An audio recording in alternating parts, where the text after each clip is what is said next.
سورۃ القمر، سورہ قمر کا تعارف، مقام نزول۔ سورہ قمر اس آیت سیہزم الجمع کے علاوہ مکیہ ہے۔ رکوع اور آیات کی تعداد، اس صورت میں 3 رکوع اور 55 آیتیں ہیں۔ قمر نام رکھنے کی وجہ، عربی میں چاند کو قمر کہتے ہیں۔ اس صورت کی پہلی آیت میں چاند کے پھٹ جانے کا بیان کیا گیا ہے، اس مناسبت سے اس کا نام سورہ قمر رکھا گیا ہے۔ سورہ قمر کے فضائل، حضرت عبداللہ ابن عباس رضی اللہ تعالیٰ عنہما سے روایت ہے، نبی اکرم علیہ الصلوۃ والسلام نے ارشاد فرمایا، سورہ اقترب کی تلاوت کرنے والے کا چہرہ قیامت کے دن روشن ہوگا کہ اس سورت کو تورات میں مبیضہ یعنی روشن کرنے والی پکارا جاتا ہے، کیونکہ یہ اپنی تلاوت کرنے والے کا چہرہ اس دن روشن کرے گی جس دن چہرے سیاہ ہوں گے۔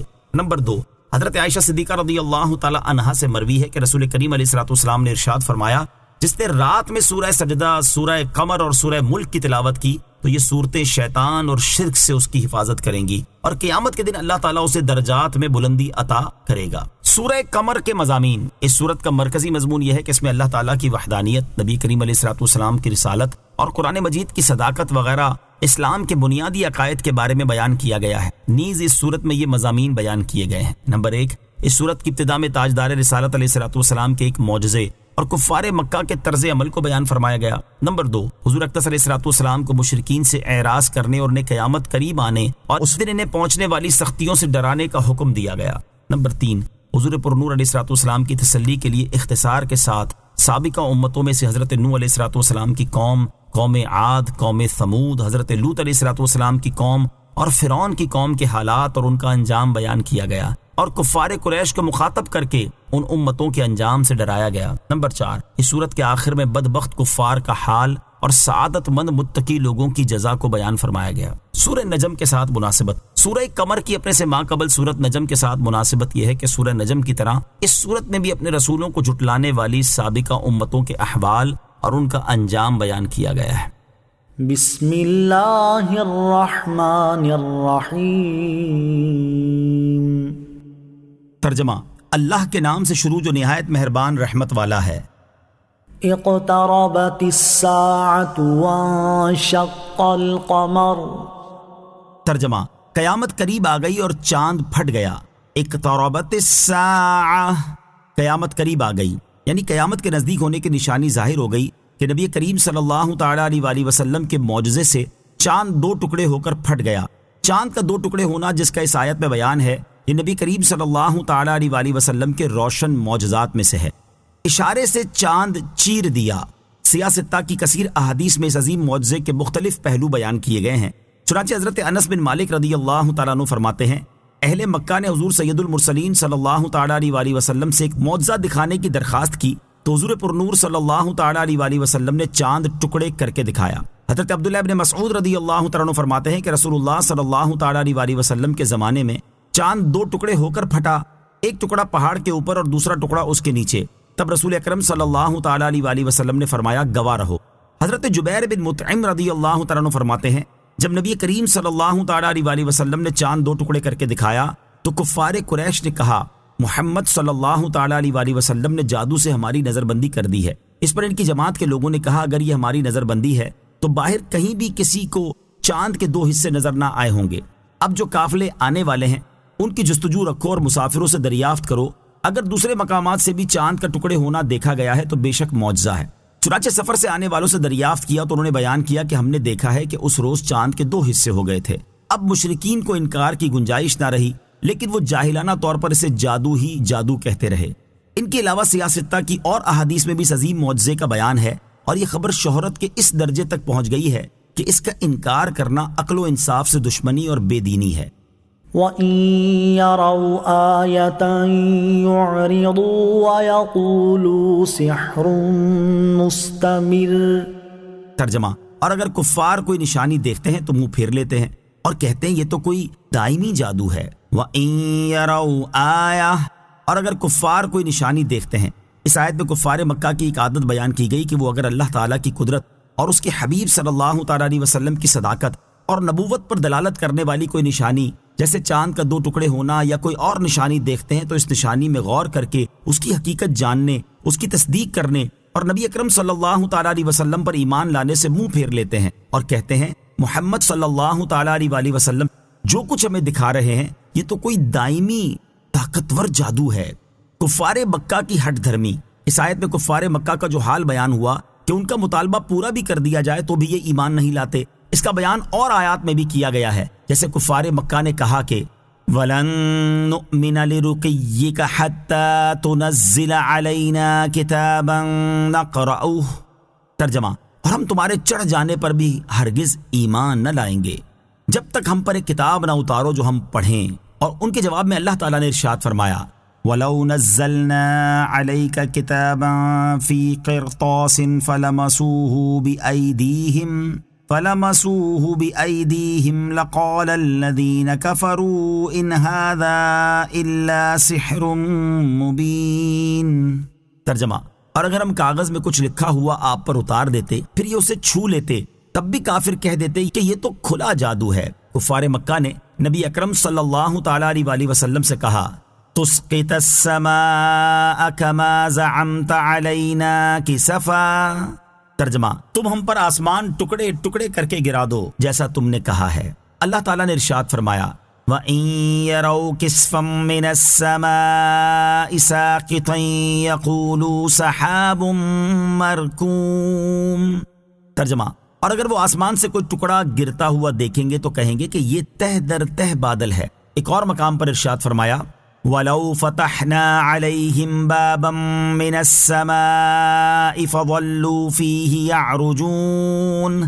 لَقَالُوا إِنَّمَا سُكِّرَتْ أَبْصَارُنَا بَلْ نَحْنُ قَوْمٌ مَّسْحُورُونَ، ترجمہ، اور اگر ہم ان کے لیے آسمان میں کوئی دروازہ کھول دیتے تاکہ دن کے وقت اس میں چڑھ جاتے، جب بھی وہ یہی کہتے کہ ہماری نگاہوں کو بند کر دیا گیا ہے بلکہ ہم ایسی قوم ہے جن پر جادو کیا ہوا ہے۔ کفار مکہ نے تاجدار رسالت صلی اللہ تعالیٰ علیہ وسلم سے کہا کہ اگر آپ سچے ہیں تو ہمارے مردوں کو زندہ کر دیجئے تاکہ ہم ان سے پوچھیں کہ آپ جو فرماتے ہیں وہ حق ہے یا نہیں، اور ہمیں فرشتے دکھائیے جو ہمارے سامنے آپ کے رسول ہونے کی گواہی دیں، یا اللہ اور فرشتوں کو ہمارے سامنے لائیے۔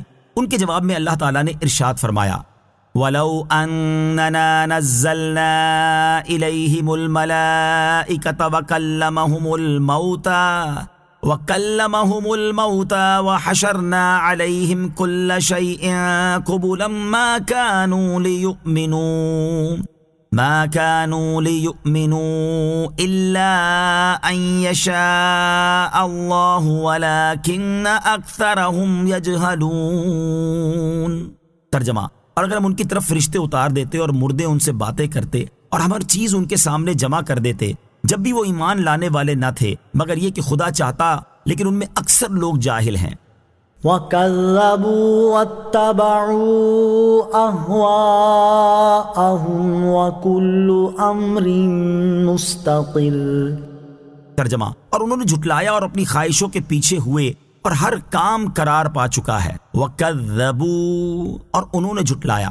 ارشاد فرمایا کہ کفار مکہ نے نبی کریم صلی اللہ تعالی علیہ وسلم کو اور ان کے معجزات کو جھٹلایا جو انہوں نے اپنی آنکھوں سے دیکھے، اور وہ اپنی ان باطل خواہشوں کے پیچھے ہوئے جو شیطان نے ان کے دل میں ڈال دی تھی کہ اگر انہوں نے نبی اکرم صلی اللہ تعالی علیہ وسلم کے معجزات کی تصدیق کی تو ان کی سرداری تمام عالم میں مانی جائے گی اور قریش کی کچھ بھی عزت اور قدر باقی نہ رہے گی۔ اللہ تعالیٰ ارشاد فرماتا ہے کہ ہر کام اپنے وقت پر ہونے ہی والا ہے، کوئی اس کو روکنے والا نہیں، اور سرکار دو عالم صلی اللہ تعالی علیہ وسلم کا دین غالب ہو کر رہے گا۔ وَلَقَدْ جَاءَهُم مِّنَ الْأَنبَاءِ مَا فِيهِ مُزْدَجَرٌ، ترجمہ، اور بے شک ان کے پاس وہ خبریں آ چکی جن میں کافی ڈانٹ ڈپٹ تھی۔ وَلَقَدْ جَاءَهُم مِّنَ الْأَنبَاءِ، اور بے شک ان کے پاس وہ خبریں آ چکی۔ ارشاد فرمایا کہ کفار مکہ کے پاس قرآن پاک کے ذریعے پچھلی امتوں کے ان لوگوں کی خبریں آ چکی ہیں جو اپنے رسولوں کو جھٹلانے کی وجہ سے ہلاک کر دیے گئے، اور ان خبروں میں کفار مکہ کے لیے کفر اور تکذیب سے کافی روک اور انتہا درجے کی نصیحت تھی۔ اس آیت سے معلوم ہوا کہ ان لوگوں کے حالات معلوم کرنا عبرت اور نصیحت حاصل کرنے کے لیے بہت فائدہ مند ہے جو اللہ تعالیٰ کی نافرمانی اور اس کے ساتھ کفر کرنے کی وجہ سے ہلاک کر دیے گئے۔ حکمت بالغۃ فما تغنی النذر، ترجمہ، یہ قرآن انتہا کو پہنچی ہوئی حکمت ہے تو ایسوں کو ڈرانے والے امور فائدہ نہیں دیتے۔ حکمت بالغہ، انتہا کو پہنچی ہوئی حکمت۔ اس آیت کا ایک معنی یہ ہے کہ یہ قرآن انتہا کو پہنچی ہوئی حکمت سے بھرپور ہے تو جب کافر ڈر سنانے والوں کی مخالفت کریں گے اور انہیں جھٹلائیں گے تو یہ انہیں کیا فائدہ دیں گے؟ اسی طرح ایک اور مقام پر ارشاد فرمایا قُلِ انظُرُوا مَاذَا فِي السَّمَاوَاتِ وَالْأَرْضِ وَمَا تُغْنِي الْآيَاتُ وَالنُّذُرُ عَنْ قَوْمٍ لَا يُؤْمِنُونَ۔ ترجمہ، تم فرماؤ تم دیکھو کہ آسمانوں اور زمین میں کیا کیا نشانیاں ہیں، اور نشانیاں اور رسول ان لوگوں کو کوئی فائدہ نہیں دیتے جو ایمان نہیں لاتے۔ دوسرا معنی یہ ہے کہ یہ قرآن انتہا کو پہنچی ہوئی حکمت سے بھرپور ہے، تو کافروں کو پھر بھی ڈرانے والے امور جیسے سابقہ امتوں پر آنے والے عذابات نے فائدہ نہ دیا۔ فتول عنهم يوم يدعو الداع إلى شيء نكر خش عن أبصارهم يخرجون من الأجداث كأنهم جراد منتشر مهطعين إلى الداع يقول الكافرون هذا يوم عسر۔ ترجمہ، تو تم ان سے منہ پھیر لو جس دن پکارنے والا ایک سخت انجان بات کی طرف بلائے گا، تو ان کی آنکھیں نیچے جھکی ہوئی ہوں گی، قبروں سے یوں نکلیں گے گویا وہ پھیلی ہوئی ٹڈیاں ہیں۔ اس بلانے والے کی طرف دوڑتے ہوئے کافر کہیں گے کہ بڑا سخت دن ہے۔ فتول عنہم، تو تم ان سے منہ پھیر لو، یعنی اے حبیب صلی اللہ تعالیٰ علیہ وسلم، ان کفار کی سرکشی کا نتیجہ یہ ہے کہ آپ ان سے منہ پھیر لیں، کیونکہ وہ نصیحت کرنے اور ڈر سنانے سے عبرت حاصل کرنے والے نہیں۔ ایک قول یہ ہے کہ یہ آیت جہاد والی آیت سے منسوخ ہو چکی ہے، اور ایک قول یہ ہے کہ یہ آیت منسوخ نہیں، کیونکہ اس کا معنی یہ ہے کہ اے حبیب صلی اللہ تعالیٰ علیہ وسلم، آپ ان کفار سے منہ پھیر لیں اور ان سے کلام کرنے کی بجائے ان کے ساتھ جہاد فرمائیں۔ یوم یدعو الداعی الی شیء نکر، جس دن پکارنے والا ایک سخت انجان بات کی طرف بلائے گا۔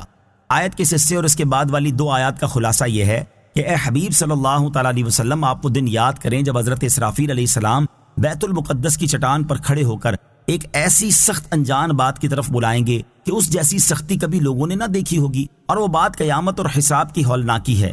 اس وقت لوگوں کا حال یہ ہوگا کہ ان کی نگاہیں جھکی ہوئی ہوں گی، اور وہ اپنی قبروں سے اس حال میں نکلیں گے کہ کثرت کی وجہ سے گویا وہ ہر طرف پھیلی ہوئی ٹڈیاں ہیں، اور وہ خوف اور حیرت کی وجہ سے یہ نہیں جانتے ہوں گے کہ کہاں جائیں۔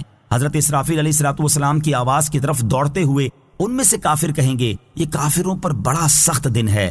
ان آیات میں قیامت قائم ہوتے وقت کی جو حالت بیان کی گئی اس کا ذکر کرتے ہوئے ایک اور مقام پر اللہ تعالیٰ ارشاد فرماتا ہے وَنُفِخَ فِي الصُّورِ فَإِذَا هُم مِّنَ الْأَجْدَاثِ إِلَىٰ رَبِّهِمْ يَنسِلُونَ قَالُوا يَا وَيْلَنَا مَنْ بَعَثَنَا مِن مَّرْقَدِنَا هَٰذَا مَا وَعَدَ الرَّحْمَٰنُ وَصَدَقَ الْمُرْسَلُونَ۔ ترجمہ، اور سور میں پھونک ماری جائے گی تو اسی وقت وہ قبروں سے اپنے رب کی طرف دوڑتے چلے جائیں گے، کہیں گے ہائے ہماری خرابی، کس نے ہمیں ہماری نیند سے جگا دیا؟ یہ وہ ہے جس کا رحمان نے وعدہ کیا تھا اور رسولوں نے سچ فرمایا تھا۔ ایک اور مقام پر ارشاد فرماتا ہے یوم یخرجون من الاجداث سراعا کأنہم الى نصب یوفضون خاشعة ابصارهم ترہقهم ذلہ ذلك اليوم الذي كانوا يوعدون۔ ترجمہ، جس دن قبروں سے جلدی کرتے ہوئے نکلیں گے گویا وہ نشانوں کی طرف لپک رہے ہیں، ان کی آنکھیں جھکی ہوئی ہوں گی، ان پر ذلت چڑھ رہی ہوگی، یہ ان کا وہ دن ہے جس کا ان سے وعدہ کیا جاتا تھا۔ اللہ تعالیٰ ہمیں قیامت کی سختیوں اور ہولناکیوں سے امن نصیب فرمائے، آمین۔ قیامت کا دن کافروں پر سخت ہوگا جبکہ کامل ایمان والوں پر سخت نہیں ہوگا۔ آیت نمبر 8 سے معلوم ہوا کہ قیامت کا دن کافروں پر سخت ہوگا اور کامل ایمان والوں پر سخت نہیں ہوگا۔ ایک اور مقام پر اللہ تعالیٰ نے کفار کے بارے میں ارشاد فرمایا الملک یومئذ الحق للرحمن وکان یوما علی الکافرین عسیرا۔ ترجمہ، اس دن سچی بادشاہی رحمان کی ہوگی اور کافروں پر وہ بڑا سخت دن ہوگا۔ اور ارشاد فرمایا فَإِذَا نُقِرَ فِي النَّاقُورِ فَذَلِكَ يَوْمَئِذٍ يَوْمٌ عَسِيرٌ عَلَى الْكَافِرِينَ غَيْرُ يَسِيرٌ۔ ترجمہ، پھر جب سور میں پھونکا جائے گا تو وہ دن سخت ہوگا، کافروں پر آسان نہیں ہوگا۔ اور نیک اعمال کرنے والے مومنین کے بارے میں ارشاد فرمایا من جاء بالحسنة فله خير منها وهم من فزع يومئذ آمنون۔ ترجمہ، جو نیکی لائے اس کے لیے اس سے بہتر صلہ ہے، اور وہ اس دن کی گھبراہٹ سے امن و چین میں ہوں گے۔ اور ارشاد فرمایا اصحاب الجنت یومئذ خیر مستقرا واحسن مقیلا۔ ترجمہ، جنت والے اس دن ٹھکانے کے اعتبار سے بہتر اور آرام کے اعتبار سے سب سے اچھے ہوں گے۔ اللہ تعالی ہمیں بھی ان خوش نصیب حضرات کے گروہ میں شامل فرمائے جنہیں قیامت کے دن امن اور چین نصیب ہوگا، آمین۔ كذبت قبلهم قوم نوح فكذبوا عبدنا وقالوا مجنون وازدجر فدعا ربه أني مغلوب فانتصر۔ ترجمہ، ان سے پہلے نوح کی قوم نے جھٹلایا تو انہوں نے ہمارے بندے کو جھوٹا کہا اور کہنے لگے یہ پاگل ہے، اور نوح کو جھڑکا گیا تو اس نے اپنے رب سے دعا کی کہ میں مغلوب ہوں تو تو میرا بدلہ لے۔ کذبت قبلہم قوم نوح، ان سے پہلے نوح کی قوم نے جھٹلایا۔ اس آیت سے اللہ تعالیٰ نے سابقہ انبیاء کرام علیہ الصلوۃ والسلام کے واقعات بیان فرمائے ہیں تاکہ ان کے حالات سن کر اس کے حبیب صلی اللہ تعالیٰ علیہ وآلہ وسلم کو تسلی حاصل ہو۔ اس آیت اور اس کے بعد والی آیت کا خلاصہ یہ ہے کہ کفار قریش سے پہلے حضرت نوح علیہ الصلوۃ والسلام کی قوم نے حضرت نوح علیہ الصلوۃ والسلام کو جھٹلایا، اور انہوں نے ہمارے بندے کو جھوٹا کہا اور انہیں دھمکی دی کہ اگر تم اپنے واعظ و نصیحت اور دین کی دعوت دینے سے باز نہ آئے تو ہم تمہیں قتل کر دیں گے اور سنسار کر ڈالیں گے، اور ان کی شان میں کہنے لگے یہ پاگل ہے۔ اور انہوں نے حضرت نوح علیہ الصلوۃ والسلام کو دین کی دعوت دینے پر جھڑکا تو بہت عرصے ان کی اذیتوں پر صبر کرنے کے بعد حضرت نوح علیہ الصلوۃ والسلام نے اپنے رب عز و جل سے دعا کی کہ اے اللہ عز و جل، میں مغلوب ہوں تو ان سے میرا بدلہ لے۔ ففتحنا ابواب السماء بماء منهمر وفجرنا الارض عيونا فالتقى الماء على امر قد قدر۔ ترجمہ، تو ہم نے زور کے بہتے پانی سے آسمان کے دروازے کھول دیے اور زمین کو چشمے کر کے بہا دیا تو پانی اس مقدار پر مل گیا جو مقدر تھی۔ ففتحنا ابواب السماء بماء منہمر، تو ہم نے زور کے بہتے پانی سے آسمان کے دروازے کھول دیے۔ جب حضرت نوح علیہ الصلوۃ والسلام نے دعا مانگی تو اللہ تعالیٰ نے ان کی قوم پر عذاب بھیج دیا۔ اسی عذاب کا ذکر کرتے ہوئے اس آیت اور اس کے بعد والی آیت میں ارشاد فرمایا گیا کہ ہم نے زور کے بہتے پانی سے آسمان کے دروازے کھول دیے، اور وہ پانی 40 دن تک نہ تھما، اور زمین سے اس قدر پانی نکالا کہ زمین چشموں کی طرح ہو گئی، اور آسمان سے برسنے والے اور زمین سے ابلنے والے دونوں پانی اس مقدار پر مل گئے جو ان کے لیے مقدر تھی اور لوح محفوظ میں لکھی ہوئی تھی کہ طوفان اس حد تک پہنچے گا۔ وحملناه على ذات ألواح ودسر تجري بأعيننا جزاء لمن كان كفر۔ ترجمہ، اور ہم نے نوح کو تختوں اور کیلوں والی کشتی پر سوار کیا جو ہماری نگاہوں کے سامنے بہہ رہی تھی۔ سب کچھ اس نوح کو جزا دینے کے لیے ہوا جس کے ساتھ کفر کیا گیا تھا۔ وحملنا، اور ہم نے نوح کو سوار کیا۔ اس آیت اور اس کے بعد والی آیت میں اللہ تعالیٰ نے ارشاد فرمایا کہ جب حضرت نوح علیہ الصلوۃ والسلام کی قوم پر عذاب آیا تو ہم نے حضرت نوح علیہ الصلوۃ والسلام کو تختوں اور کیلوں والی ایسی کشتی پر سوار کیا جو ہماری حفاظت میں بہہ رہی تھی، اور حضرت نوح علیہ الصلوۃ والسلام کو نجات دینا اور ان کی کافر قوم کو غرق کر دینا اس پیارے نوح علیہ الصلوۃ والسلام کو جزا دینے کے لیے ہوا جس کے ساتھ کفر کیا گیا تھا۔ وَلَقَدْ تَرَكْنَاهَا آيَةً فَهَلْ مِن مُدَّكِرٍ۔ ترجمہ، اور ہم نے اس واقعے کو نشانی بنا چھوڑا تو ہے کوئی نصیحت حاصل کرنے والا۔ وَلَقَدْ تَرَكْنَاهَا آيَةً، اور ہم نے اسے نشانی بنا چھوڑا۔ اس آیت کی تفسیر یہ ہے کہ ہم نے اس واقعے کو کہ کفار غرق کر کے ہلاک کر دیے گئے اور حضرت نوح علیہ الصلوۃ والسلام کو نجات دی گئی، آنے والی امتوں کے لیے نشانی بنا چھوڑا تو ہے کوئی دھیان کرنے والا جو اس واقعے سے نصیحت اور عبرت حاصل کرے۔ دوسری تفسیر یہ ہے کہ ہم نے اس کشتی کو آنے والی امتوں کے لیے نشانی بنا چھوڑا تو ہے کوئی نصیحت حاصل کرنے والا جو اس سے نصیحت حاصل کرے۔ حضرت قتادہ رضی اللہ تعالیٰ عنہ سے مروی ہے کہ اللہ تعالیٰ نے اس کشتی کو جزیرے کی سرزمین میں اور بعض مفسرین کے نزدیک جودی پہاڑ پر مدتوں باقی رکھا، یہاں تک کہ ہماری امت کے پہلے لوگوں نے بھی اس کشتی کو دیکھا۔ فَكَيْفَ كَانَ عَذَابِي وَنُذُرِ۔ ترجمہ، تو میرا عذاب اور میرا ڈرانا کیسا ہوا. فکیف کان، تو کیسا ہوا، یعنی اے حبیب صلی اللہ تعالیٰ علیہ وسلم آپ دیکھیں کہ اللہ تعالیٰ اور اس کے رسول کو جھٹلانے والوں کا انجام کیسا ہوا. کیا میرے رسول کو جھٹلانے والوں کو عذاب پہنچا یا نہیں؟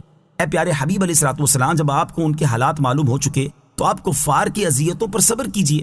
آپ کے ساتھ کفار کے معاملے کا انجام بھی اسی طرح ہوگا جیسے سابقہ رسولوں کے ساتھ کفر کرنے والوں کا ہوا. وَلَقَدْ يَسَّرْنَا الْقُرْآنَ لِلذِّكْرِ فَهَلْ مِن مُدَّكِرٍ. ترجمہ، اور بے شک ہم نے قرآن کو یاد کرنے نصیحت لینے کے لیے آسان فرما دیا، تو ہے کوئی یاد کرنے نصیحت لینے والا. وَلَقَدْ يَسَّرْنَا الْقُرْآنَ لِلذِّكْرِ، اور بے شک ہم نے قرآن کو یاد کرنے نصیحت لینے کے لیے آسان فرما دیا. اس آیت کی ایک تفسیر یہ ہے کہ اے حبیب صلی اللہ تعالیٰ علیہ وسلم، بے شک ہم نے عبرت اور نصیحت حاصل کرنے کے لیے آپ کی قوم کی زبان میں قرآن مجید نازل فرما کر ان کے لیے آسان کر دیا، اور طرح طرح کی نصیحتوں اور عبرتوں سے قرآن کو بھر دیا، اور اس میں وعدوں اور وعیدوں کو بیان کر دیا. تو ہے کوئی نصیحت حاصل کرنے والا جو اس سے نصیحت حاصل کرے. دوسری تفسیر یہ ہے کہ بے شک ہم نے قرآن کو یاد کرنے کے لیے آسان کر دیا، تو ہے کوئی جو اسے یاد کرے. قرآن مجید یاد کرنے والے کے لیے آسان ہے. حضرت علامہ مفتی نعیم الدین مراد آبادی علیہ رحمۃ اللہ الہادی فرماتے ہیں، اس آیت میں قرآن کریم کی تعلیم حاصل کرنے، قرآن پاک کی تعلیم دینے، اس میں مشغول رہنے اور اسے حفظ کرنے کی ترغیب ہے. اور اس سے یہ بھی معلوم ہوتا ہے کہ قرآن پاک یاد کرنے والے کی اللہ تعالیٰ کی طرف سے مدد ہوتی ہے، اور اس کو حفظ کرنا سہل و آسان فرما دینے ہی کا ثمرہ ہے کہ عربی، عجمی، بڑے حتیٰ کہ بچے بھی اس کو یاد کر لیتے ہیں. اور اس کے علاوہ کوئی مذہبی کتاب ایسی نہیں ہے جو یاد کی جاتی ہو اور سہولت سے یاد ہو جاتی ہو. حضرت انس رضی اللہ تعالیٰ عنہ سے روایت ہے، رسول اکرم صلی اللہ تعالیٰ علیہ وسلم نے ارشاد فرمایا، اللہ تعالیٰ قرآن سننے والے سے دنیا کی مصیبتیں دور کر دیتا ہے، اور قرآن پڑھنے والے سے آخرت کی مصیبتیں دور کر دیتا ہے. قرآن پاک کی ایک آیت سننا سونے کے خزانے سے بہتر ہے، اور اس کی ایک آیت پڑھنا عرش کے نیچے موجود چیزوں سے افضل ہے، کیونکہ یہ اللہ تعالیٰ کا وہ کلام ہے جو اس نے مخلوق پیدا کرنے سے پہلے فرمایا. تو جس نے قرآن میں الحاد کیا، یعنی بے دینی کا کوئی معاملہ کیا، یا قرآن کے بارے میں اپنی رائے سے کچھ کہا، تو اس نے کفر کیا. اور اگر اللہ تعالیٰ قرآن پاک کو لوگوں کی زبانوں پر آسان نہ فرما دیتا تو کوئی شخص بھی رحمان کے کلام کا تکلم کرنے پر قادر نہ ہوتا. اللہ تعالیٰ نے ارشاد فرمایا، وَلَقَدْ يَسَّرْنَا الْقُرْآنَ لِلذِّكْرِ فَهَلْ مِن مُدَّكِرٍ. ترجمہ، اور بے شک ہم نے قرآن کو یاد کرنے کے لیے آسان فرما دیا، تو ہے کوئی یاد کرنے والا. كذبت عاد فكيف كان عذابي ونذر. ترجمہ، عاد نے جھٹلایا تو میرا عذاب اور میرا ڈرانا کیسا ہوا. کذبت عاد، عاد نے جھٹلایا. حضرت نوح علیہ السلام کا واقعہ بیان کرنے کے بعد قوم عاد کا واقعہ بیان کیا گیا، کیونکہ عاد ارم بن سام بن حضرت نوح علیہ السلام کی اولاد میں سے تھا. اس آیت کا خلاصہ یہ ہے کہ قوم عاد نے اپنے نبی حضرت ہود علیہ السلام کو جھٹلایا، اس پر وہ عذاب میں مبتلا کیے گئے، تو ان پر میرا عذاب آنا کیسا ہوا، اور میرے عذاب سے ڈر دلانے کے فرامین کیسے ہوئے جو عذاب نازل ہونے سے پہلے ان کے پاس آ چکے تھے. اِنَّا أَرْسَلْنَا عَلَيْهِمْ رِيحًا صَرْصَرًا فِي يَوْمِ نَحْسٍ مُسْتَمِرٍ تَنزِعُ النَّاسَ كَأَنَّهُمْ أَعْجَازُ نَخْلٍ مُنقَعِرٍ. ترجمہ، بے شک ہم نے ان پر ایسے دن میں ایک سخت آندھی بھیجی جس کی نحوست ان پر ہمیشہ کے لیے رہی. وہ آندھی لوگوں کو یوں اکھیڑ مارتی تھی گویا وہ اکھڑی ہوئی کھجوروں کے سوکھے تنے ہوں. اِنَّا أَرْسَلْنَا عَلَيْهِمْ رِيحًا صَرْصَرًا. بے شک ہم نے ان پر ایک سخت آندھی بھیجی. اس آیت سے قوم عاد پر آنے والے عذاب کی کیفیت بیان کی جا رہی ہے. چنانچہ اس آیت اور اس کے بعد والی آیت میں اللہ تعالیٰ نے ارشاد فرمایا کہ بے شک ہم نے قوم عاد پر ایسے دن میں ایک بہت تیز چلنے والی، نہایت ٹھنڈی اور سخت سناٹے والی آندھی بھیجی جس کی نحوست ان پر ہمیشہ کے لیے رہی، حتیٰ کہ ان میں سے کوئی نہ بچا اور وہ سب ہلاک ہو گئے. وہ آندھی لوگوں کو زمین سے یوں اکھیڑ دیتی تھی گویا وہ اکھڑی ہوئی کھجوروں کے سوکھے تنے ہوں، اور پھر سر کے بل انہیں زمین پر اس طرح دے مارتی کہ ان کے سر تن سے جدا ہو جاتے تھے. اور جس دن وہ آندھی آئی تھی وہ دن مہینے کا آخری بدھ تھا. نوٹ: بعض لوگ مہینے کے آخری بدھ کو منحوس کہتے ہیں اور اس کی دلیل کے طور پر یہ آیت پیش کرتے ہیں، مگر یہ غلط ہے کیونکہ اس بدھ کی نحوست صرف قوم عاد کے لیے تھی. فَكَيْفَ كَانَ عَذَابِي وَنُذُرِ. ترجمہ: تو میرا عذاب اور میرا ڈرانا کیسا ہوا. فَكَيْفَ كَانَ عَذَابِي، تو کیسا ہوا میرا عذاب. علامہ اسماعیل حقی رحمۃ اللہ تعالی علیہ قوم عاد کے واقعے میں 2 مرتبہ فَكَيْفَ كَانَ عَذَابِي وَنُذُرْ فرمائے جانے کی ایک وجہ نقل کرتے ہوئے لکھتے ہیں، اس کی وجہ یہ ہے کہ پہلے مقام پر دنیاوی عذاب کا ذکر ہے اور اس مقام پر اخروی عذاب کا ذکر ہے، جیسا کہ ایک اور مقام پر ان کا واقعہ بیان کرتے ہوئے اللہ تعالیٰ نے ارشاد فرمایا فَأَرْسَلْنَا عَلَيْهِمْ رِيحًا صَرْصَرًا فِي أَيَّامٍ نَحِسَاتٍ لِنُذِيقَهُمْ عَذَابَ الْخِزْيِ فِي الْحَيَاةِ الدُّنْيَا وَلَعَذَابُ الْآخِرَةِ أَخْزَىٰ وَهُمْ لَا يُنصَرُونَ۔ ترجمہ، تو ہم نے ان پر ان کے منحوس دنوں میں ایک تیز آندھی بھیجی تاکہ دنیا کی زندگی میں ہم انہیں رسوائی کا عذاب چکھائیں، اور بے شک آخرت کا عذاب زیادہ رسوا کن ہے اور ان کی مدد نہ ہوگی۔ اور ایک قول یہ نقل کیا ہے کہ پہلے مقام پر قوم عاد کو ان کی ہلاکت سے پہلے ڈرایا گیا ہے، اور اس مقام پر قوم عاد کی ہلاکت کے بعد دوسروں کو ان پر آنے والے عذاب سے ڈرایا گیا ہے۔ وَلَقَدْ يَسَّرْنَا الْقُرْآنَ لِلذِّكْرِ فَهَلْ مِن مُّدَّكِرٍ۔ ترجمہ، اور بے شک ہم نے قرآن یاد کرنے نصیحت لینے کے لیے آسان کر دیا، تو ہے کوئی یاد کرنے نصیحت لینے والا؟ وَلَقَدْ يَسَّرْنَا الْقُرْآنَ لِلذِّكْرِ، اور بے شک ہم نے قرآن یاد کرنے نصیحت لینے کے لیے آسان کر دیا۔ قرآن پاک کے علاوہ جتنی آسمانی کتابیں نازل ہوئیں وہ صرف انبیاء کرام علیہ الصلوۃ والسلام کو زبانی یاد تھی، اور ان کی امت کے لوگ صرف دیکھ کر ہی ان کی تلاوت کر سکتے ہیں، جبکہ اللہ تعالیٰ نے اپنے حبیب علیہ الصلوۃ والسلام کی امت کو یہ خصوصیت عطا فرمائی ہے کہ ان میں چھوٹوں سے لے کر بڑوں تک بے شمار ایسے لوگ موجود ہیں جنہیں قرآن پاک زبانی یاد ہے۔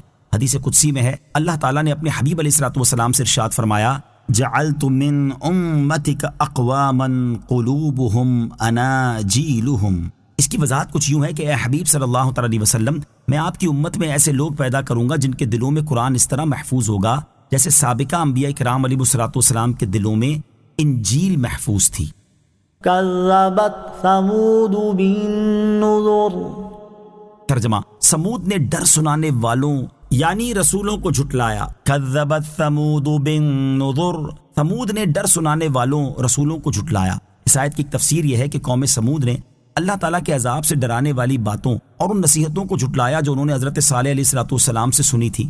دوسری تفسیر یہ ہے کہ قوم سمود نے اپنے نبی حضرت صالح علیہ الصلوۃ والسلام کی دعوت کا انکار کر کے اور ان پر ایمان نہ لا کر انہیں جھٹلایا۔ یاد رہے کہ قوم سمود نے اگرچہ صرف حضرت صالح علیہ الصلوۃ والسلام کو جھٹلایا تھا، مگر چونکہ ایک نبی کا انکار سارے نبیوں کا انکار شمار ہوتا ہے، کیونکہ سب کا عقیدہ ایک ہی ہے، اس لیے یہاں آیت میں جمع کا صیغہ النذر ذکر کیا گیا۔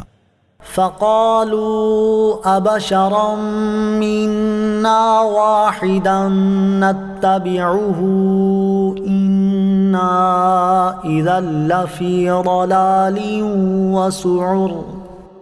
ترجمہ، تو انہوں نے کہا کہ ہم اپنے میں سے ہی ایک آدمی کی تابعداری کریں جب تو ہم ضرور گمراہی اور دیوانگی میں ہیں۔ فَقَالُوا، تو انہوں نے کہا، حضرت صالح علیہ الصلوۃ والسلام نے اپنی قوم کے لوگوں سے فرمایا تھا کہ اگر تم نے میری پیروی نہ کی تو تم گمراہ اور بے عقل ہو۔ اس پر ان لوگوں نے کہا کہ ہم اپنے میں سے یہ ایک آدمی کس طرح تابع ہو جائیں، حالانکہ ہماری تعداد بہت زیادہ ہے اور وہ اکیلا ہے، یوں ہی وہ نہ تو بادشاہ ہے اور نہ ہی کوئی سردار ہے۔ ہم ایسا نہیں کریں گے، کیونکہ اگر ایسا کریں جب تو ہم ضرور گمراہی اور دیوانگی میں ہیں۔ أَأُلْقِيَ الذِّكْرُ عَلَيْهِ مِن بَيْنِنَا بَلْ هُوَ كَذَّابٌ أَشِرٌ سَيَعْلَمُونَ غَدًا مَّنِ الْكَذَّابُ الْأَشِرُ۔ ترجمہ، کیا ہم سب میں سے صرف اس پر وحی ڈالی گئی، بلکہ یہ بڑا جھوٹا متکبر ہے، بہت جلد کل جان جائیں گے کہ کون بڑا جھوٹا متکبر تھا۔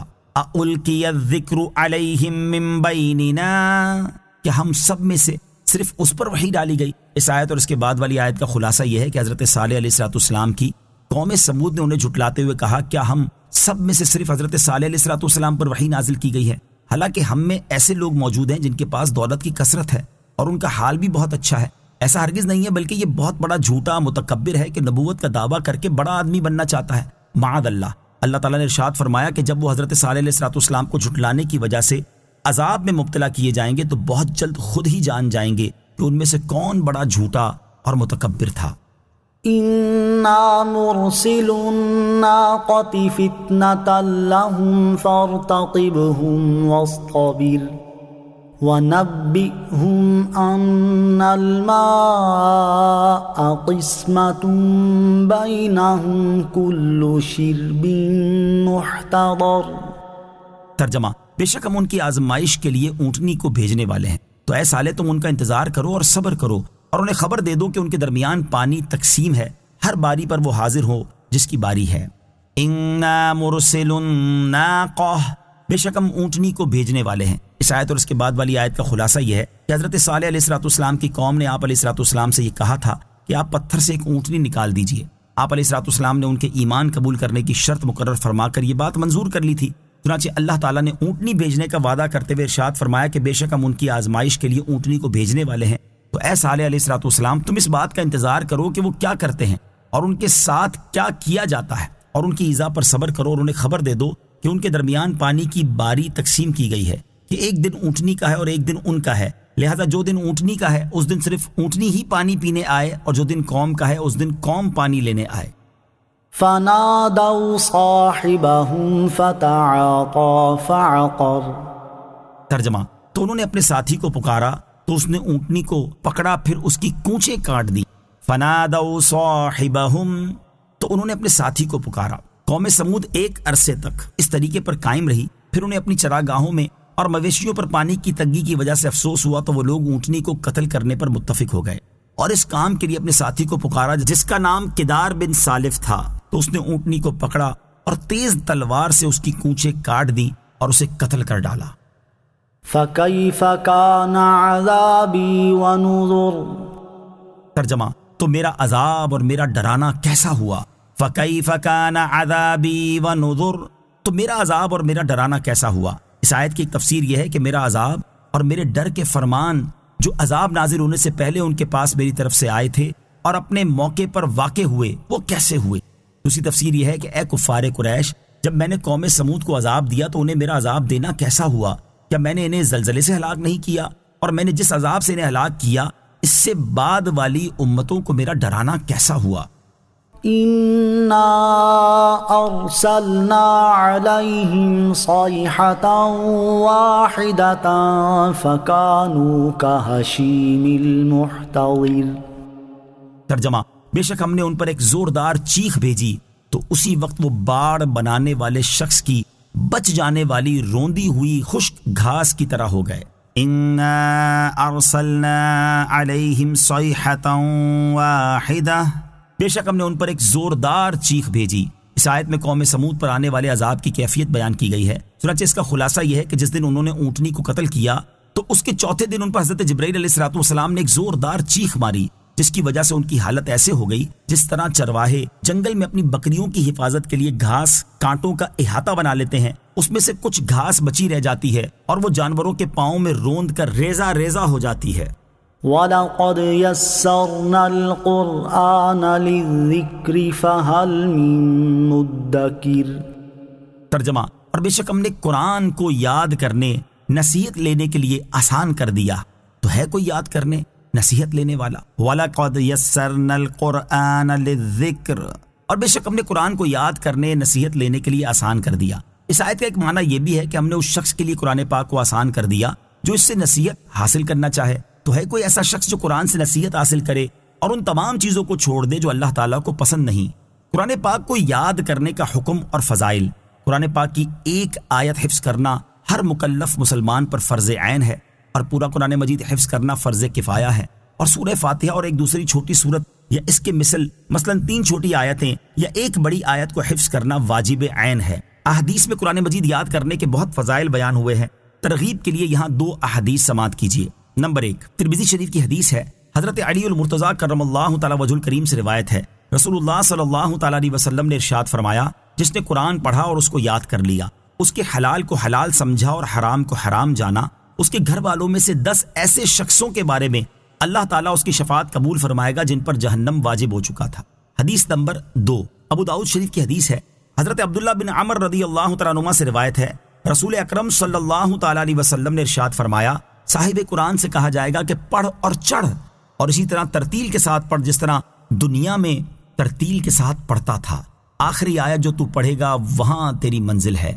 اللہ تعالیٰ میں قرآن مجید یاد کرنے اور اپنے بچوں کو یاد کروانے کی توفیق عطا فرمائے، آمین۔ كذبت قوم لوط بالنذر إنا أرسلنا عليهم حاصبا إلا آل لوط نجيناهم بسحر نعمة من عندنا كذلك نجزي من شكر۔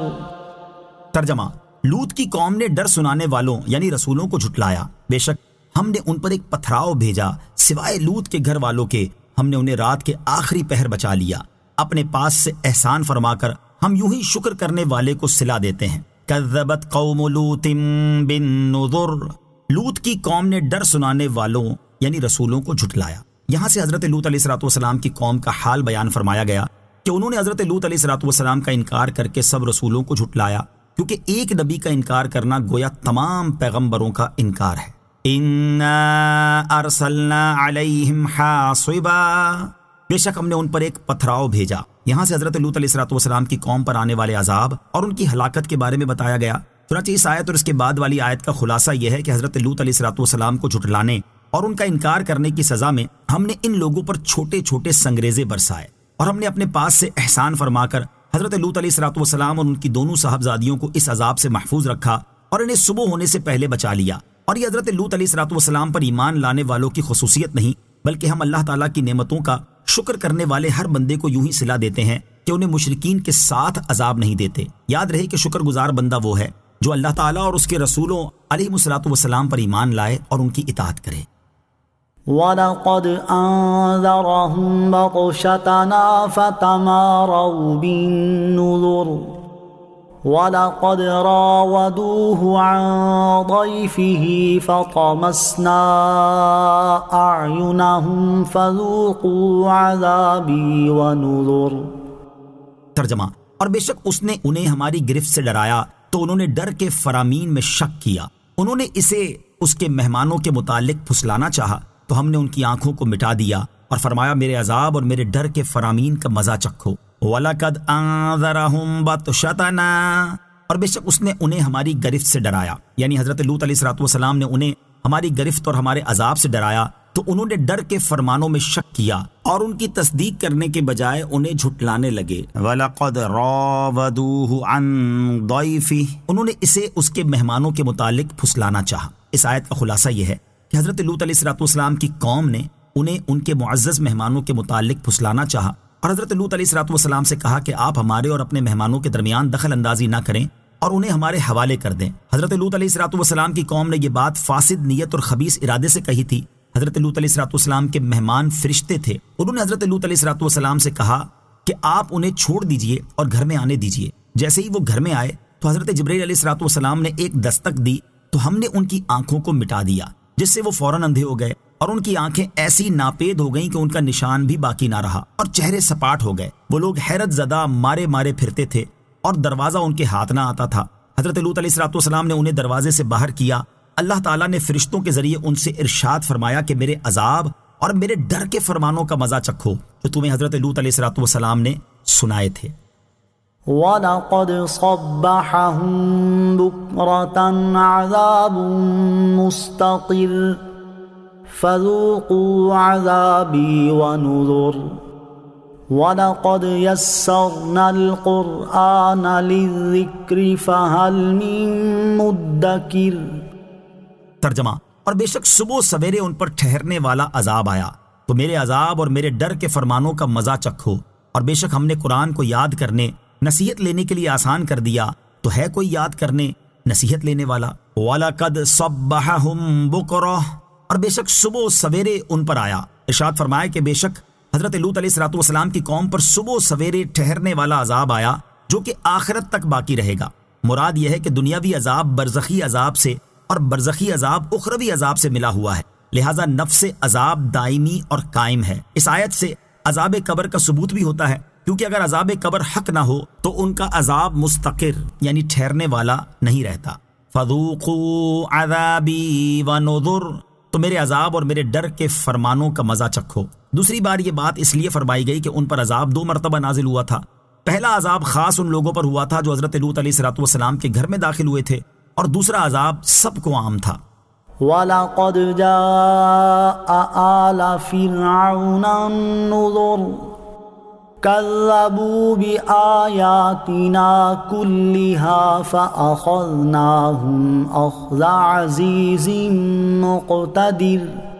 ترجمہ، اور بے شک فرعونیوں کے پاس ڈر سنانے والے رسول آئے، انہوں نے ہماری سب نشانیوں کو جھٹلا دیا تو ہم نے ان پر ایسی گرفت کی جیسی ایک عزت والے عظیم قدرت والے کی گرفت کی شان ہوتی ہے۔ وَلَقَدْ جَاءَ، اور بے شک آئے، یہاں سے فرعون اور اس کی قوم کا واقعہ بیان کیا جا رہا ہے۔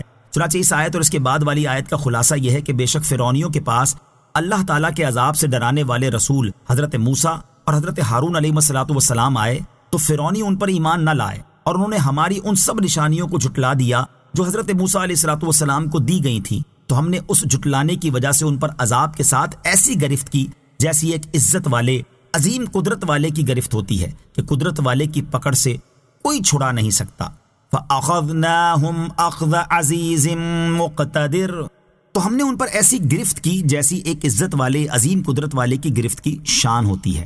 سابقہ امتوں نے جب اللہ تعالیٰ کے ساتھ شرک کر کے اس کے رسول کو جھٹلا کر اور اللہ تعالیٰ کی نافرمانیوں میں مصروف رہ کر اپنی جانوں پر ظلم کیا، اور اللہ تعالیٰ کی طرف سے عذاب سے ڈرانے کے فرمان آنے اور مہلت ملنے کے باوجود اپنی حالت کو نہ سدھارا تو اللہ تعالیٰ نے ان کی بہت سخت گرفت فرمائی۔ اور سابقہ امتوں کی تباہی اور بربادی کے واقعات سنانے سے مقصود اس امت کے لوگوں کو اس بات سے ڈرانا ہے کہ اگر انہوں نے بھی ان جیسے اعمال اختیار کیے، اللہ اور اس کے رسول کے فرامین کو پس پشت ڈالا، تو ان کی بھی بڑی سخت گرفت ہو سکتی ہے، جیسا کہ ایک اور مقام پر اللہ تعالیٰ ارشاد فرماتا ہے وَكَذَلِكَ أَخْذُ رَبِّكَ إِذَا أَخَذَ الْقُرَى وَهِيَ ظَالِمَةٌ إِنَّ أَخْذَهُ أَلِيمٌ شَدِيدٌ۔ ترجمہ، اور تیرے رب کی گرفت ایسی ہی ہوتی ہے جب وہ بستیوں کو پکڑتا ہے جبکہ وہ بستی والے ظالم ہوں، بے شک اس کی پکڑ بڑی شدید دردناک ہے۔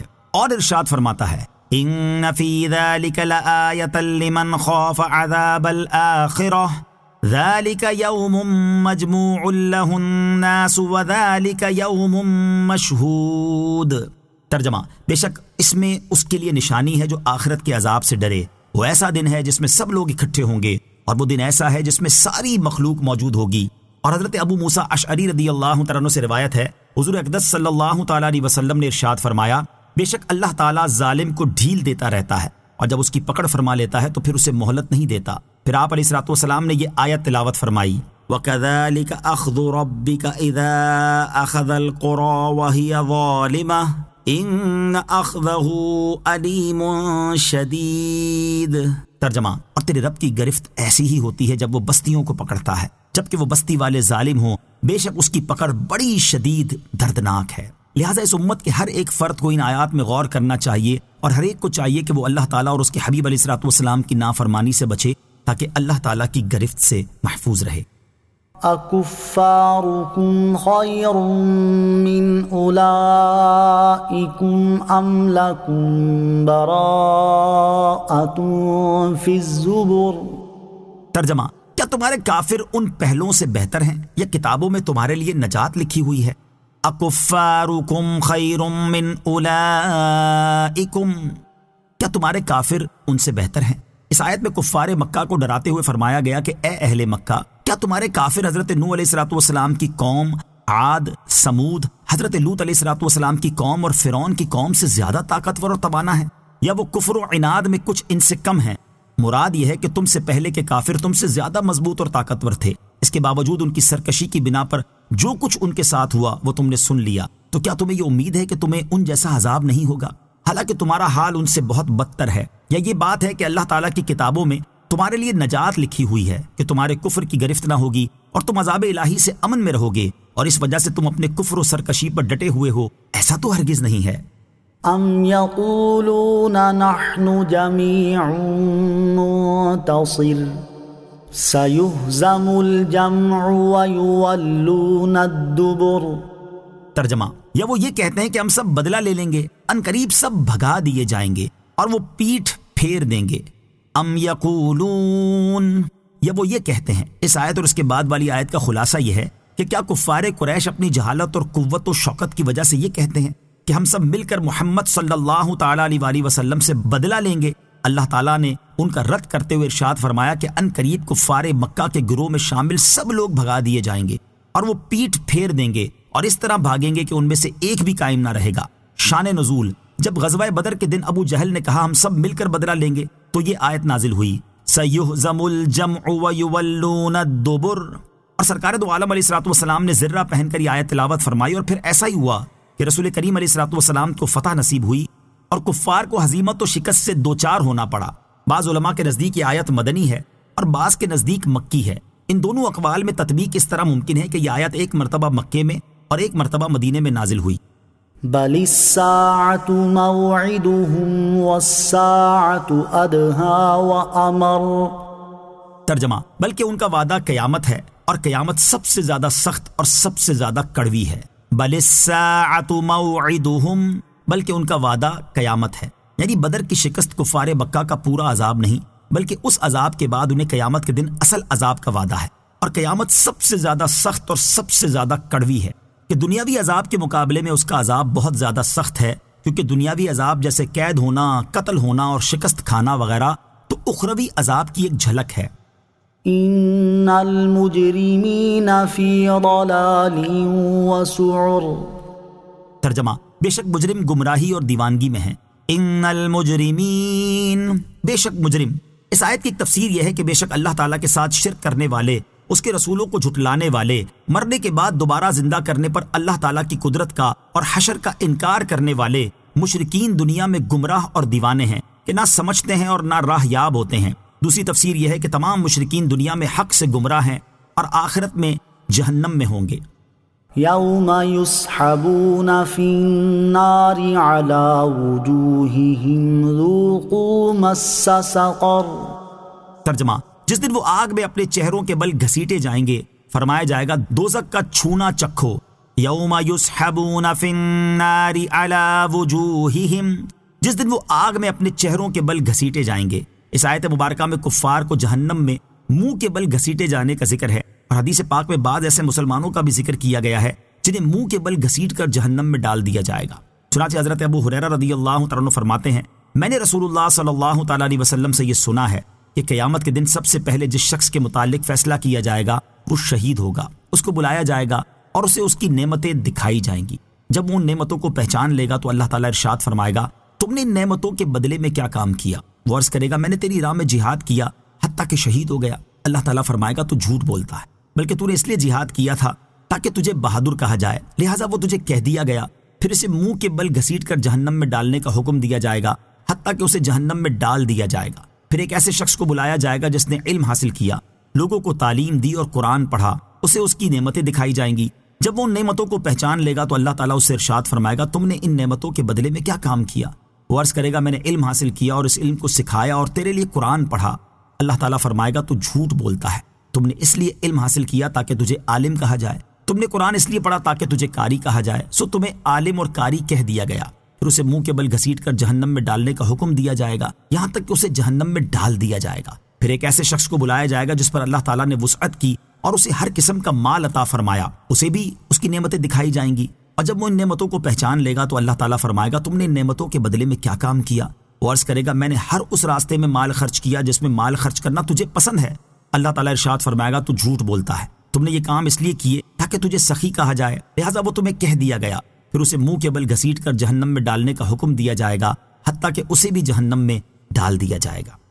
اِنَّا كُلَّ شَيْءٍ خَلَقْنَاهُ بِقَدَرٍ وَمَا أَمْرُنَا إِلَّا وَاحِدَةٌ كَلَمْحٍ بِالْبَصَرِ۔ ترجمہ: بے شک ہم نے ہر چیز ایک اندازے سے پیدا فرمائی اور ہمارا کام تو صرف ایک بات ہے، جیسے پلک جھپکنا۔ اِنَّا كُلَّ شَيْءٍ خَلَقْنَاهُ بِقَدَرٍ، بے شک ہم نے ہر چیز ایک اندازے سے پیدا فرمائی۔ ارشاد فرمایا کہ بے شک ہم نے ہر چیز حکمت کے تقاضے کے مطابق ایک اندازے سے پیدا فرمائی ہے۔ شان نزول: یہ آیت ان لوگوں کے رد میں نازل ہوئی جو اللہ تعالیٰ کی قدرت کے منکر ہیں اور نئے واقعات کو ستاروں وغیرہ کی طرف منسوب کرتے ہیں۔ تقدیر کے منکروں کے بارے میں احادیث، یہاں تقدیر کے منکر لوگوں کے بارے میں 2 احادیث سماعت کیجیے۔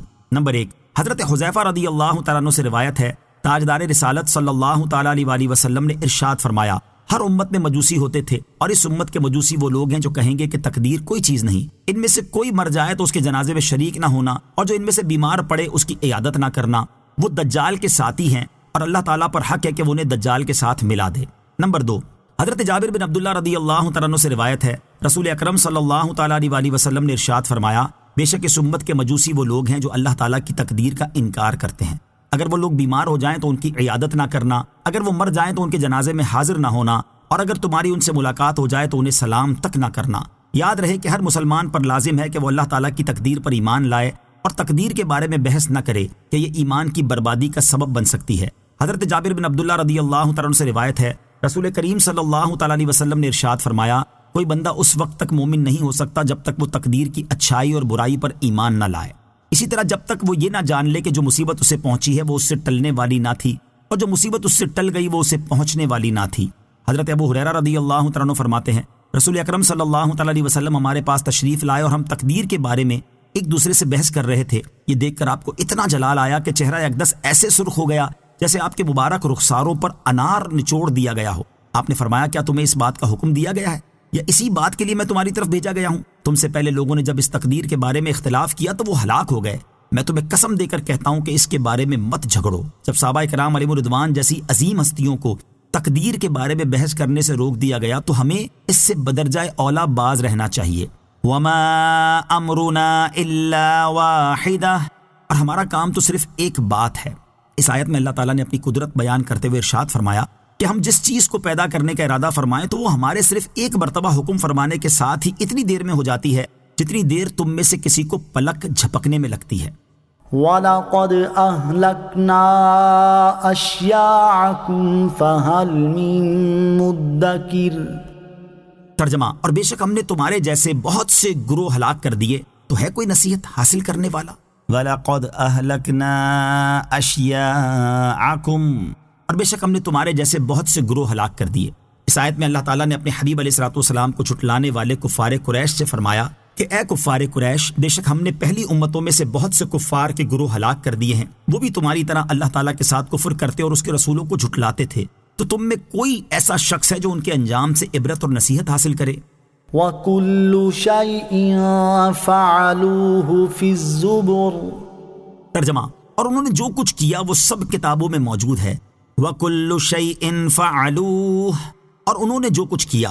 مزید ارشاد فرمایا کہ اے کفار قریش، پہلی امتوں میں سے تم جیسے کفار نے جو کچھ کیا وہ سب ان کتابوں میں موجود ہے جنہیں ان پر مقرر فرشتوں نے لکھا ہے۔ بعض مفسرین نے اس آیت کے یہ معنی بھی بیان کیے ہیں کہ بندوں کے تمام افعال اعمال لکھنے والے فرشتوں کے صحیفوں میں موجود ہیں۔ امام فخر الدین رازی رحمۃ اللہ تعالی علیہ فرماتے ہیں، اس آیت میں اس بات کی طرف اشارہ ہے کہ پہلی امتوں کے کفار کی ہلاکت کے بعد ان کا کام ختم نہیں ہو گیا، بلکہ ان کی ہلاکت تو ان کا وہ عذاب ہے جو ان پر دنیا میں آیا، اور ان کا اخروی عذاب ابھی آئے گا جو کہ ان کے ان اعمال کے بدلے میں تیار کیا گیا ہے جو ان کے اعمال ناموں میں لکھے ہوئے ہیں۔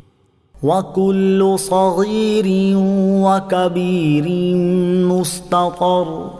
ترجمہ، اور ہر چھوٹی اور بڑی چیز لکھی ہوئی ہے۔ وَكُلُّ صَغِيرٍ وَكَبِيرٍ مُسْتَطَرٌ، اور ہر چھوٹی اور بڑی چیز لکھی ہوئی ہے، یعنی چھوٹے اور بڑے تمام اعمال اپنی تفصیل کے ساتھ لوح محفوظ میں لکھے ہوئے ہیں۔ سب کے لیے نصیحت، ان آیات میں ہر مسلمان کے لیے بڑی نصیحت ہے کہ اس کے تمام اعمال لوح محفوظ میں لکھے ہوئے ہیں، اور اعمال لکھنے والے فرشتے بھی اپنے صحیفوں میں اس کا ہر عمل لکھ رہے ہیں، اور پھر قیامت کے دن ہر شخص ان اعمال ناموں کو اپنے سامنے پائے گا۔ اس نازک ترین مرحلے کی منظر کشی کرتے ہوئے اللہ تعالیٰ ارشاد فرماتا ہے، وَوُضِعَ الْكِتَابُ فَتَرَى الْمُجْرِمِينَ مُشْفِقِينَ مِمَّا فِيهِ وَيَقُولُونَ يَا وَيْلَتَنَا مَا لِهَذَا الْكِتَابِ لَا يُغَادِرُ صَغِيرَةً وَلَا كَبِيرَةً مَا لِهَذَا الْكِتَابِ لَا يُغَادِرُ صَغِيرَةً وَلَا كَبِيرَةً إِلَّا أَحْصَاهَا وَوَجَدُوا مَا عَمِلُوا حَاضِرًا وَلَا يَظْلِمُ رَبُّكَ أَحَدًا۔ ترجمہ، اور نامۂ اعمال رکھا جائے گا تو تم مجرموں کو دیکھو گے کہ اس میں جو لکھا ہوا ہوگا اس سے ڈر رہے ہوں گے اور کہیں گے، ہائے ہماری خرابی۔ اس نامہ اعمال کو کیا ہے کہ اس نے ہر چھوٹے اور بڑے گناہ کو گھیرا ہوا ہے، اور لوگ اپنے تمام اعمال کو اپنے سامنے موجود پائیں گے، اور تمہارا رب کسی پر ظلم نہیں کرے گا۔ اور ارشاد فرماتا ہے، یوم تجد کل نفس ما عملت من خیر محضرا وما عملت من سوء تود لو ان بینها وبینه امدا بعیدا ویحذرکم اللہ نفسہ واللہ رؤوف بالعباد۔ ترجمہ: یاد کرو جس دن ہر شخص اپنے تمام اچھے اور برے اعمال اپنے سامنے موجود پائے گا تو تمنا کرے گا کہ کاش اس کے درمیان اور اس کے اعمال کے درمیان کوئی دور دراز کی مسافت حائل ہو جائے، اور اللہ تمہیں اپنے عذاب سے ڈراتا ہے اور اللہ بندوں پر بڑا مہربان ہے۔ لہٰذا ہر ایک کو چاہیے کہ وہ چھوٹے بڑے تمام گناہوں سے بچے، اور جو گناہ سرزد ہو چکے ان سے اللہ تعالیٰ کی بارگاہ میں سچی توبہ کر لے۔ حضرت یحییٰ بن معاذ رازی رحمۃ اللہ تعالی فرماتے ہیں جسے یہ معلوم ہے کہ اس کے اعمال قیامت کے دن اس کے سامنے پیش کیے جائیں گے اور ان اعمال کے مطابق اسے جزا دی جائے گی، تو اسے چاہیے کہ اپنے کام درست کرنے کی کوشش کرے اور اپنے اعمال میں اخلاص پیدا کرے، اور جو گناہ اس سے ہو چکے ان سے لازمی توبہ کر لے۔ اللہ تعالیٰ عمل کی توفیق عطا فرمائے، آمین۔ ان المتقین فی جنات ونہر فی مقعد صدق عند ملیک مقتدر۔ ترجمہ: بے شک پرہیزگار لوگ باغوں اور نہروں میں ہوں گے، عظیم قدرت والے بادشاہ کے حضور سچ کی مجلس میں ہوں گے۔ ان المتقین، بے شک پرہیزگار لوگ۔ اس آیت اور اس کے بعد والی آیت میں متقی لوگوں کی جزا بیان کی گئی ہے کہ بے شک وہ لوگ جو کفر اور گناہوں سے بچے رہے وہ ایسے عظیم الشان باغوں میں ہوں گے جن میں موجود نعمتوں اور ان لوگوں کے لیے تیار کی گئی چیزوں کے اوصاف بیان سے باہر ہیں، اور اسی طرح ان کے باغوں اور گھروں میں پانی، شراب، شہد اور دودھ کی نہریں ہوں گی، اور وہ عظیم قدرت والے بادشاہ کی بارگاہ کے مقرب ہوں گے۔ جو باغ اور نہریں متقی لوگوں کے لیے تیار کی گئی ہیں ان کا حال بیان کرتے ہوئے ایک اور مقام پر اللہ تعالیٰ ارشاد فرماتا ہے: مثل الجنة التي وعد المتقون فيها أنهار من ماء غير آسن وأنهار من لبن لم يتغير طعمه وأنهار من خمر لذة للشاربين وأنهار من عسل مصفى وَلَهُمْ فِيهَا مِنْ كُلِّ الثَّمَرَاتِ وَمَغْفِرَةٌ مِّن رَّبِّهِمْ۔ ترجمہ: اس جنت کا حال جس کا پرہیزگاروں سے وعدہ کیا گیا ہے یہ ہے کہ اس میں خراب نہ ہونے والے پانی کی نہریں ہیں، اور ایسے دودھ کی نہریں ہیں جس کا مزہ نہ بدلے، اور ایسی شراب کی نہریں ہیں جو پینے والوں کے لیے سراسر لذت ہے، اور صاف شفاف شہد کی نہریں ہیں، اور ان کے لیے اس میں ہر قسم کے پھل اور ان کے رب کی طرف سے مغفرت ہے۔ آمنت باللہ صدق اللہ العظیم۔